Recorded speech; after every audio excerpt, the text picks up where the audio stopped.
Hello and welcome to What We Are Watching. It's Catherine. It's Liz. And John. All right, so I have a couple things, actually two things that are currently available on Apple TV Plus. Oh, okay. The first one is a movie, and really it's so interesting how you come across things and what appeals to you and why you might be interested in something. But anyway, it's called Cha-Cha Real Smooth, which I love that title. I think that's very funny. It's from a song. I don't know if you remember. The main character in this movie sort of accidentally becomes a party starter at a bar mitzvah. It could have been a bat mitzvah. I can't remember in the context of the movie which is first. But he goes to this party and sort of ends up, he's this young guy. In real life, he's 25, and he's kind of playing that age in this movie. And he goes with his younger brother. Very cute relationship with this younger brother character, and ends up being the go-to guy for a hype person. Yeah, getting people dancing, getting This people. totally exists because I've been to numerous bar and bat mitzvahs. And, they're awkward 13-year-olds. Of course. That without someone like, get out of the dance floor, come on, everybody, and work in the crowd. Yeah, so a hype person for a bar mitzvahs and bat mitzvahs. It's a real deal. Backup dancers. Oh, yeah, for sure. So I like that it starts off that he just is there, and it's sort of his gregarious personality to kind of whip things up and try and get people dancing, whatever. Okay, so that's the setup for it. It also stars Dakota Johnson as, and this is sort of why I became interested in it. She plays a young mother of a girl with autism. So, of course, for me, I'm like, oh, something with autism? I'm already interested. What do you doing? What's your take on this situation? In this movie, this main character develops a really interesting friendship with Dakota Johnson's character and the daughter with autism, and sort of becomes a caregiver or babysitter and friend. And that is a really interesting dynamic and relationship that they get into in this movie. The girl that plays her daughter, or the young woman who plays her daughter, Vanessa Burkhart, who is on the spectrum herself, is so good. I think she gives an outstanding performance, and it's a really well done presentation of autism, which I appreciate. So Dakota Johnson is her quite young mother, and the main character, played by Cooper Raiff, who also wrote and directed it, this 25-year-old guy. I mean, he does an amazing job. This is not his first endeavor. He's done a couple other things before this, but this was the first thing I was really aware of. Oh, okay. He's very charming in this. It's well directed. The performances are very good. The story is really interesting. It's kind of funny and sad and heart-wrenching a little bit in parts. Leslie Mann plays his mom, who is very good in this. Is Judd Apatow involved in this at all? Not that I could figure out. Good, So great. I kind of love that, like, hey, girl, do your own thing. I mean, she's unattached. Yeah, she's great. I love when she does Judd Apatow stuff, which obviously that's her husband, but I love just she's great. Talented enough, in my opinion, always to stand on her own. So I'm like, I like that she's doing something. Of course. She should be working all the time. Yep. Leslie Mann, we love you. And Brad Garrett, she is married to him, and it is very funny. How much taller is he than her? He's a very tall man. He's apparently stepdad Greg. Stepdad Greg. Yeah, I liked it a lot. It was very, I watched it by myself on the treadmill, ended up crying, but also laughing. Oh, so wow. really all good. The emotions. Yeah, all the emotion. It was very, very good and very impressive, this Cooper Raiff young man. Good for him. Very thoughtful script. His performance was so good. I just, I really enjoyed it. Dakota Johnson, really a great performance from her. I mean, there was a lot going on character-wise. She had some troubles that she was trying to work through, and really good. That's what you can say. Like, the 50 Shades of Grey, I don't think a lot of people knew of her before that. Yeah, it was her big breakout. Big vehicle. But it was a risky vehicle because of the material. But it did huge box office numbers, especially I think the first one. And yet she's done really substantial work afterwards that shows that she is a good actress. She has the chops, and her intentions are to do work of, value or integrity. So, and listen, I watched all the 50 Shades of Grey movies. I still thought, even within the material, that at times a little, she was great. Yeah. She recently had talked about a little bit how difficult that was because she felt like making 50 Shades of Grey, there was not confusion, but like they were making multiple versions of the movie while they were shooting it. Like one for the writer, one for the director. Oh. It felt like she was saying like, I was asked to perform things a lot of different ways and people had different ideas of what they wanted these movies to be. And it sounded a little difficult. Oh, well, that's challenging. Well, then she's lucky they turned out to be coherent at all and that they did well. And she came off, like I said, for her very well. Yes, yeah. for her, carrying the weight of the movie. And right out of the gate, there was tons of theories about her being cast. People had a lot of opinions because the books were so popular. They did not feel like she was the right person to play that lead role. But in the end, I thought she did a great job. And now I've never even heard of this movie that you're talking about. And then I love hearing that she's doing this, almost independent type of film. It definitely feels like a more small, independent movie. So currently, it's available on Apple TV Plus. Cha-cha, real smooth. I really liked it. Listen, isn't that funny though? But I'm just telling you, because my husband is Jewish, we've been to so many bar mitzvahs and bat mitzvahs. And I mean, I remember when we were having our wedding, I said, I do not want a DJ or a hype person at our wedding because I was so used to them at that point. Oh, mm-hmm. And it was like, everybody on the dance floor, hey, looking good, mother-in-law. Wow. All right. And then, but for a bar mitzvah, you have to move through certain points or, moments in the entire event. Like, there is the prayer over the challah bread. There is the grandparents usually come up and talk if God willing they're still alive. And the parent speeches. And then the kid usually has to give another speech. And then there's the dancing. And then there's there's so much, and I think they do hold up the chairs, where they do the dance. Yeah. Hava, Nagila, Hava. So it's like you need somebody to move that all through. And they are like these very cool versions of DJs, and like, you're the coolest kid ever, Jacob. Like, it's like, it's always like, come on, it's like Samantha, and you're like, wow, this is like crazy. And you get a couple drinks and the parents, and then all of a sudden you're like, yeah, I'm dancing with like an 18-year-old girl too. Like, what is happening? Because they bring a backup and it's an elaborate one. They have a whole crew, so it's like dancers and like multiple DJs, someone else walking around with the microphone, so everybody's like YMCA singing along with. I mean, it is insane. And someone kind of made a movie about that weird subculture, or like just a character falling into that. That's is part very of it, for funny. sure. Mm-hmm. Yeah, that is great. Okay, so the other thing that I recently watched was a British thriller called Already have me roped in. Suspicion. And it's on Apple TV Plus also. What a creative title. I'll give it to them on that. Well, there's suspicious things going on. Okay. And who are the suspects in this suspicious thing that everyone is suspicious about? Okay, so I don't know how I became aware of it. I do remember seeing that, like, Uma Thurman is in it, and it's her new thing. Oh, I love Uma. She's in it, but it's not a huge part. Okay, so the setup is somebody has been kidnapped. It turns out it's Uma Thurman's son. She's a CEO of a big tech company, and it's like she's been targeted or whatever. Okay. Then there are the suspects because they were all in the hotel and they have other connections and scuba-dabba-doo. Okay, so I liked it a lot. I watched it with Eric, and we both enjoyed it. It's 8 episodes. It's not a movie. It's a one-time series at this point. It seems like they're not going to doing try a lot of those, and I think that's very digestible. Yeah, so 8 episodes. We watched it over the course of a couple days, and we really liked it. Casting-wise, the most notable for me anyway was Kunal Nayyar, who is from Big Bang Theory. He is playing a very different character in this. Not at all nerdy. He's got a very interesting backstory in terms of what his family is going through and what he is going through and where he kind of fits into this group of suspects in this kidnapping.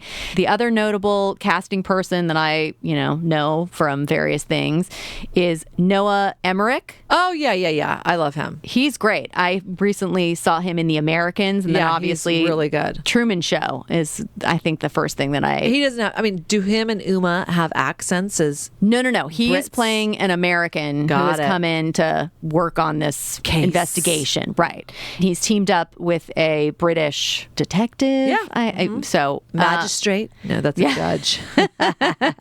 It's a very engaging story. You're very much like, what is going to happen? Are they guilty? Are there they twists not? and turns? So There are you're twists never and turns. sure who's the Yes. guilty party? Well, a little bit, yeah. Because you're So- suspicious. I mean, you're suspicious, and you don't know what's going on. So you're very suspicious of the everybody. suspects. Oh Yeah. my gosh. Anyway, so that's on Apple TV Plus, and that is 8 episodes, and I really recommend that as well. Okay. And Uma Thurman is the lead of it. Well, it really focuses more on these suspects and also this, I want to say, like contract killer. What? Like a dark, okay. a dark character that's in there too. They're more the main characters, but she's the focus in that it's her son that's been kidnapped and she has to do some press about it. And, Now, I don't like things where kids are in jeopardy. So is this a young adult? Is it a kid? What age are we dealing with to get kidnapped? he's like a 20-something. Okay, good. I mean, so you can feel totally comfortable that he's been kidnapped. Because No. I don't know, going back, now Mel Gibson is, on most people's shit list, but whatever. That movie Ransom that he did was so well done. And, he turned the tables. And I think that was Donnie Wahlberg's big acting debut, too. And the son was relatively young in it, so it kind of just added such a level of like, oh God, this is very nerve-wracking and just, was not. But Gary Sinise, Rene Russo was in it. It was a very well done suspense thriller around a kidnapping, but the kid was much younger. So I'm happy to hear suspicious the child is not as young. Yes. Okay. Suspicion. Suspicion? Suspicion. Okay. Okay. Okay, so anyway, that's what I've been up to recently. Obviously, other things, but those are ongoing, so I'll talk about them later. Now, I can go, but I feel somewhat hobbled because my Wi-Fi's been down. Oh my God, what are you going to do? That is tragic. Literally, that's been down for 48 hours plus. Oh, Really has been a complete that's terrible. devastato. So normal cable watching, I've partook in a couple things, but I wrapped up The Man That Fell to Earth. Oh, okay, good. Now, there is no rumor that Showtime's doing a second season, and it absolutely could do a second season, but I do feel like it wrapped it up enough. I did enjoy the series very much. Hutch was still my favorite character. Oh, yeah, he was great. And shout out to Rob Delaney. I just loved him in that series. So I wrapped that up. I actually finished it, which made me think about, if you listen to our family dynamics, I think we try to get the full story about James and you. We still need more on record. Yeah, we still need more on record of why you and James were cast to play David Bowie's alien children walking aimlessly in a desert landscape. And then Dad had pulled you out of production because you ruined it, supposedly. That's the family lore. No, We've already covered yeah. all this, so we need Catherine and James together. All right, for so more. we'll come back to it. Yeah, my recollection has been documented. It's James's that is. We need Yeah. verification on. So I wrapped that up because of normal cable. And then because we just did an episode of Huge Fans, which you should listen to, about Charlize Theron, who I love. Oh, she's so great.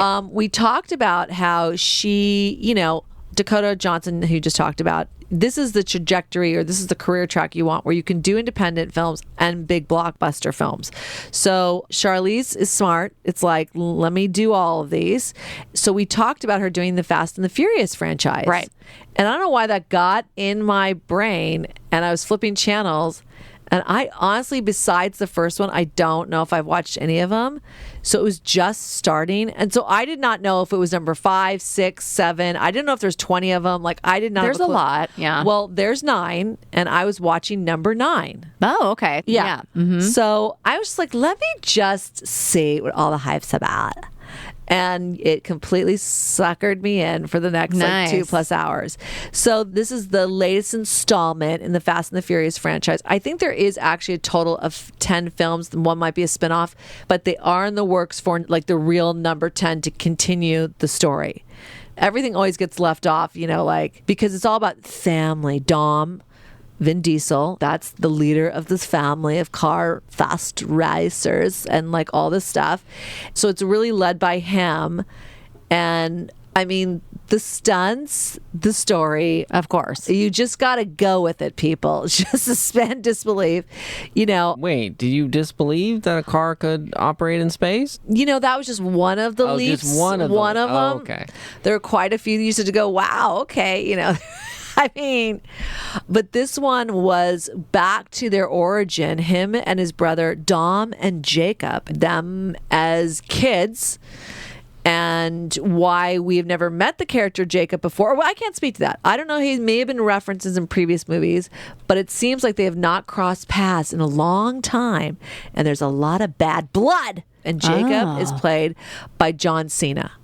And, Vin and him are identical twins. No, I mean, they're both big dudes and square jaws. Helen Mirren has a funny little cameo in it. Helen Mirren's so awesome. She plays Queenie, and she's a badass driver. Well, you've missed out. She's a recurring character. Yes. So they circle back, Ed. You're not here, but I just did a pun for you. They circle back with her. They make a U-turn. Yep, there you go. And she makes a reference of that they look alike, which you're like, okay, leap, but fine. So it's really them now coming to head, the battle between the brothers.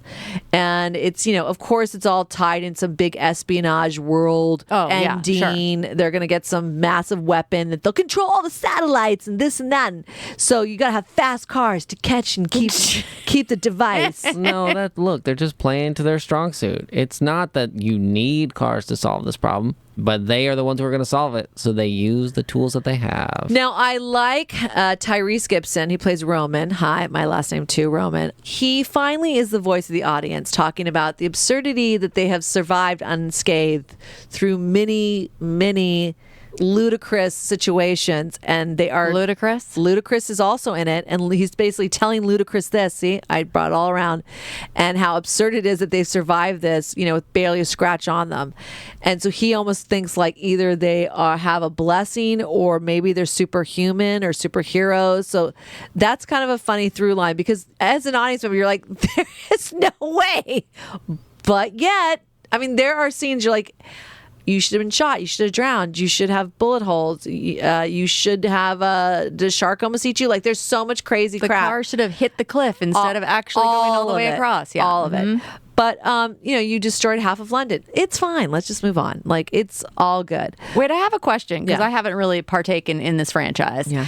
And maybe you won't know. But I was under the impression from the first one that they were like lawbreakers. Are they still breaking the law? Or are they like helping solve crimes? I don't know what's happening. There's theoretically been an evolution. Where exactly they're at is always a little confusing. They're outside the law. Yeah, see, here's the deal. In every government, you need these type of operatives to do these really down and dirty. And so Mr. Nobody, played by one of my favorites, Kurt Russell. Oh, yeah. He supposedly sort of controls them. And this is a lot of facts you have for skipping some movies. Well, I dug deep, because I was like, what is happening? I watched number 1, number 9. What's happening between? You have 2 non-complete truths, but keep going. Yes. So, and Mr. Nobody, I guess, is one of the reasons why they had to go retrieve this device, because it was a mission he was on. Yeah, they're almost doing it as a favor. They weren't controlled by him. He was helping them. Because, part of this thing is, they are constantly breaking the law, and there's been a lot of talk about, like, moving to non-extradition countries and all kinds of stuff. Sure. But then Mr. Nobody, as sort of an extra governmental secret ops, whatever, did allow them to, like, well, if you help me out in a previous mission, they've gotten some goodwill back. So so they've been able to go back to America, including his home, because it's all about family. Okay, well, because I was wondering when you said unscathed, yes, physically unscathed, but how have they never been arrested? That was the other thing I was wondering. They've gotten arrested, and I think that I feel like that home has gotten blown up, but now it's back. Oh, okay, cool. Yeah, just rebuild it. So going back to our huge fans about Charlize Theron, she is in it. But she's kind of in a glass enclosed case, because she's brain is so brilliant and she's so manipulative. They should have sealed her mouth shut too, because she can talk anybody into anything. Wow, that's powerful. You're not remembering how it ends. There's a lot of drama to this story. The only thing I'm thinking of is because she's a villain from a previous movie. Yes. She was fighting against them. And then now there's like a third side, and she's maybe co-opting or being co-opted or whatever. So, look, Liz is giving you the correct thing of what's happening, but I'm just saying the backstory is why she was previously on the loose as a villain. But now Which she's is terrifying. So Jacob, the brother, the bad brother, is holding her hostage. Oh, To geez. try to help manipulate and work this program. Because, of course, she's a computer genius, too. I mean, she's a hacker. She's everything. And she, what? well, that's who she is. That's her whole I thing. missed 2 through 8. This is all my deduction, but I got it. Cypher, and her name is Cypher. Hello. I got it. Move on. But I Right. got it. So basically, then Jacob, is trying to tell her what she's going to have to do to get her freedom back, and she's like, "You're going up against Dom. Good luck. You won't even see it coming. You won't even know it's coming until it's already happened." And that got underneath freaking Jacob's skin. And no one's going to get my brother because this whole thing, the backstory is They're very competitive. Dom. These are a million spoiler alerts, so just get ready. Catherine, you also don't know. Feel free No, to okay, chime sorry. in. Should I just volunteer my thoughts Yes. on this thing that I Yeah, haven't even what's your- seen? No, I don't have any. Go. Oh, I was like, whoa, I'm going to be very impressed. They grew up on a gravel racetrack or the asphalt racetrack. I felt like it was very Pomona. What? Yes. They didn't grow up on a racetrack. Yes, they did. Their father he had a racetrack. Yeah, He was a racer. I mean, that's like you grew up at school. Yes, they grew up somewhere. Around, yeah, near, Sure. with access to. It was their lifestyle. It was part of the family, Dom. And Dom was already a badass as like the young up and coming. But the father, he would do the driving. And Jacob and Dom were sort of like part of the crew. And unfortunately, the dad, you know everything about dad. Dad was in a lot of debt. Dad was a dumbass and made a deal with somebody that if he threw a race, he'd get out of this debt. So Jacob was put in charge of like tweaking the car to Oh, make sure he'd lose the no. race. And the Sabotage. dad swore, goes, you cannot tell Dom because Dom has incredible integrity. Oh, and Dom would no. not have agreed with this. So when This is very spoilery. I don't know if you should be telling me all this. Yeah, because you skipped the first for the first 3/4 of the movie. You don't understand this. No, you don't understand their hatred for each other. Well, because you think it's something else. Because it's Very Cain and Abel. sort of. Yes. There's an aspect that Liz has not revealed, which is when he threw this race, his car then caught fire and the dad Well, died. wait a minute. I was wait a minute. Look, you don't make any sense. It's not my Wait. fault. No, I was getting to that, but then I realized maybe we should stop because that was too such big a of a huge. spoiler. That's not a spoiler. That's in like the first 4 minutes. Oh, that's true. All right, but you don't understand why or how it happened, Yes. which I just said. So, anyways, now you understand why the brothers hate each other. But it is totally does go to their characters because Yes. Dom is like the hothead with integrity. So he's really upset at Jacob because he's like, where was Jacob? What was going Right. on? But on the other hand, the father relied upon Jacob, the John Cena character, right. to do this thing, which was not smart and secret. But not his fault, really. No. But then he was a child. He was a teenager. But Come then on. he sort of takes that blame a little bit, which is why he made a perfect, secret ops guy. Because it's like, yeah, I can keep the secrets. I can do the things I'm not supposed to do. Oh my And they're God. very big. They're both very physically big and brooding at each other. I mean, there's not a lot of Do you mean brooding? brooding. It's when brothers brood. Exactly. And they're just really like, there's no smiles. There's no, Well, they're not happy to see each other. And their sister played by Jordan Brewster, I think is her name. Jordana Brewster. Jordana Brewster. Beautiful woman, Mia. I mean, she's just like, come on, bros, let's get back together. Well, the other thing that's happening is because the brother I don't know has ever been mentioned ever, but the sister Mia has been in from the very beginning. From the beginning, yes. That's how that was the entry point of Brian. Sometimes Paul you just have a Walker. sibling that you never talk about, apparently. No, you wouldn't have. When you learn the backstory, he should have been a name that should not be allowed in the family dinners. Well, and really, did the brother? Yeah. See, here's the thing: from the beginning of the movie, which is not a spoiler until we've already spoiled everything. Dominic thinks that the brother Jacob was the one who he kind of did almost notice, like, wait a minute, did you sabotage the car? So he does blame him for that, but he doesn't realize he did it on the father's orders. yeah. So yes, from that moment on, because then. Well, the other thing that's a huge basis for Dominic's character is, then he almost beat this guy to death. And it was I went to because- prison for it. Right. it was because of, it was the racer that bumped his father. So he's blaming that guy. So he almost beats him up because, whatever, this fight that got out of control. So then Dominic goes to jail, but then Jacob doesn't. So then, basically from then on separated. But, prison worked out for him because he met a lot of cohorts who also were very handy mechanics, could, make a car into a space rocket or just overall be part of his team forever. His new family. New family. Wait, John, can I just ask, have you seen all of these? Like, did you see them in the theater in order? What's your dealio? I'm 98% sure I've seen all 9 main ones and the offshoot, Hobbs and Shaw. I might have missed one. There's definitely been a couple that I've caught outside of the theaters, including this last one I didn't manage to catch in the theater. But I think I've seen all of them. So you're definitely the authority. But no, I am. Okay. I have put all the pieces together. Just ask me. But I mean, look, this is like any 10 movie thing. It's like there's a lot to keep track of, and especially when, I don't know if any 10 movie series has actually never changed things, but there's been some sliding factors along the way on this story. So I will throw out can I just throw out the term that I know from Sarah? Retcon, which is like changing your canonical facts after things have been established. You're like, no, never mind. We want to go in this slightly different direction. But what if it was a titular movie or don't character? even titular. Titular is the worst word ever. I hate it so much. Well, you're bringing up the bad word, so I had to cap it for What, you. you don't like canonical and non-canonical and retcon and all those? I wasn't specific, but anyway. Okay. Well, there's a lot of great cameos. So the Helen Mirren we talked about, Charlize Theron is not a cameo because she kind of has a full arc. And she's apparently been in multiple movies. Still gorgeous. I bet she'll be in number 10 because she's pissed at the end, and rightfully so. So I feel like they'll bring her back. Cardi B has a really fun scene, and she's very Cardi B in it. They just let her be her, and she's great in it. Lucas Black, and I think he has 2 other people. I think Bow Wow is one of his partners. Very fun. There's 3 guys. They're the ones that basically sent a car into space. Well, because that's they're a callback. They have not appeared since Tokyo Drift. Tokyo all right, so the Drift. threesome is Lucas Black, who I love, Bow Wow, and Jason Tobin.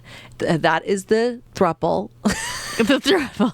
That think they can put a car into space with Ludacris and Tyrese in it. And it is very fun. And, there's I love this one actor, Shea Wiggum.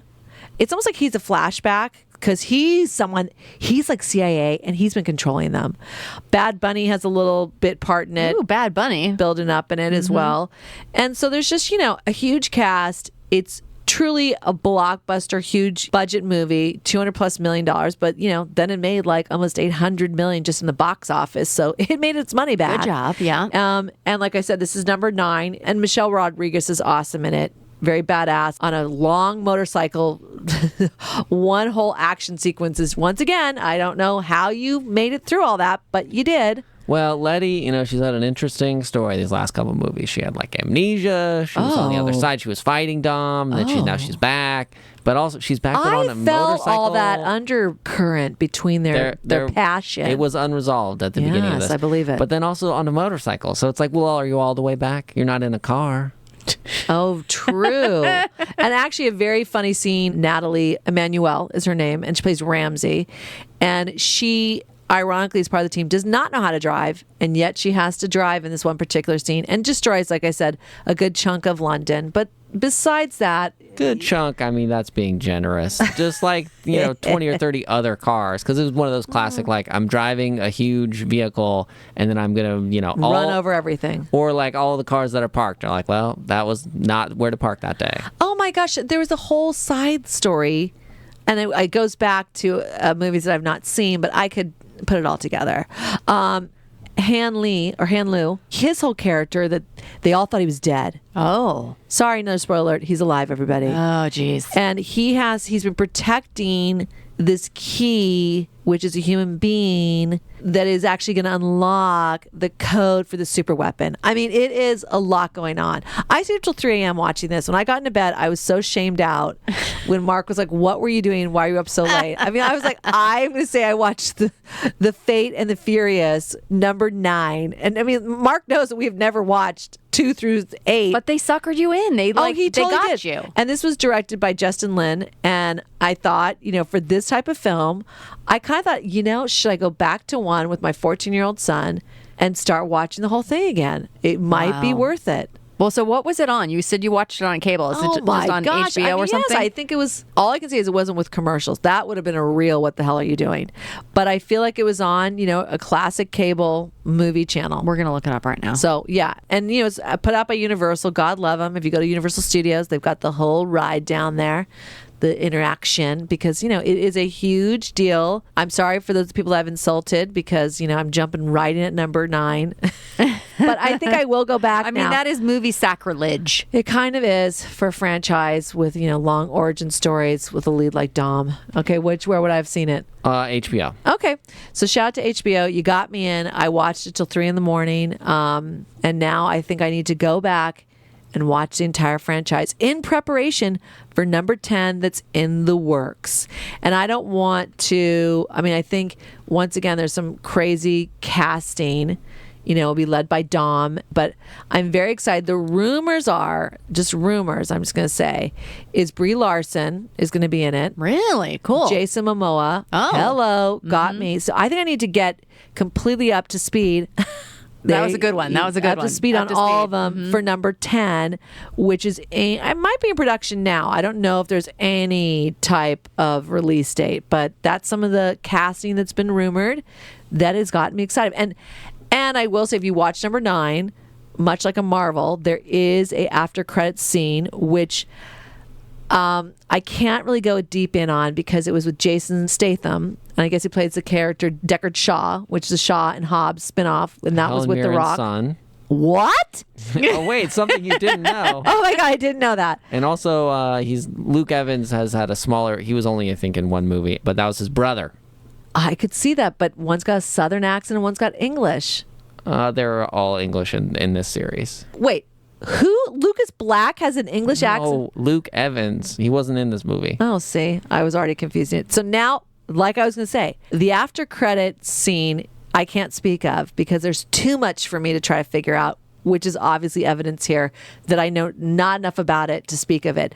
But he's got to play a major role in #10 because that was the teaser. Well, if you're going to watch 1 through 8, that's a big commitment. Yeah, Han is a whole. That was. They really delved into some not deep storylines, but bringing back the guys from Tokyo Drift, which is where Han first appeared. Okay. But then he'd come back in starting with around 5, which 5 in some ways might be the height of the franchise. Oh. But because that was also Gal Gadot was in that. Oh, really? Yeah, oh, she had a cameo in this one with Han and their romance. Well, because they kind of fell in love in Fast 5. But then he died, and In, so I think, Fast 6, maybe. But I can't speak of what happened to her because I don't know and they didn't tell me. Well, no. So he did. That's not where he died. That's where she died.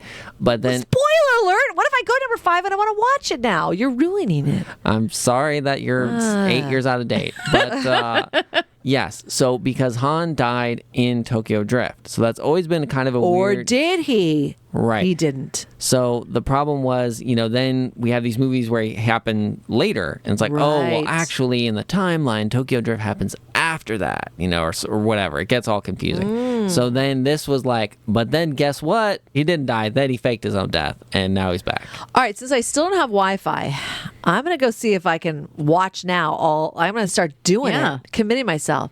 Because another cast I'm excited about for #10, I got to get up to speed on this, is also Rita Moreno and Scott Eastwood. I like both of them. They're probably going to have weird little cameos.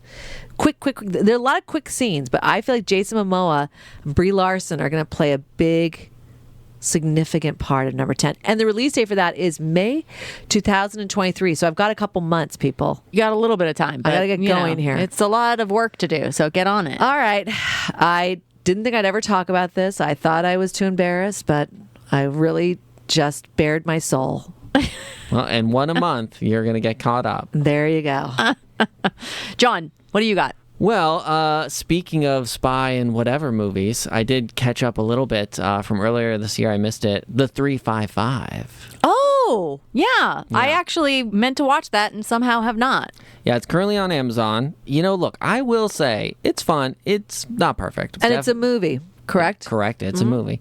I did not think that trailer. I was definitely like off track on what I thought it was. Because you watch that trailer and you think like, oh, this is about like a female spy, not agency, but like, group that are separate or whatever.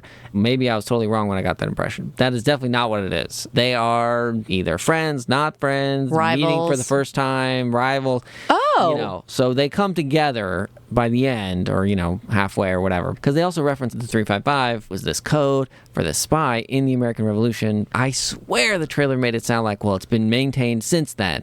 I was like, that is not what's And this happening. is starring Jessica Chastain, and she produced it as well, correct? Yeah, And then so you have a full, huge female cast. it's fantastic. Love that, yeah. And then you have Diane Kruger, Penelope Cruz, Fan Bingbing, and Lupita Nyong'o.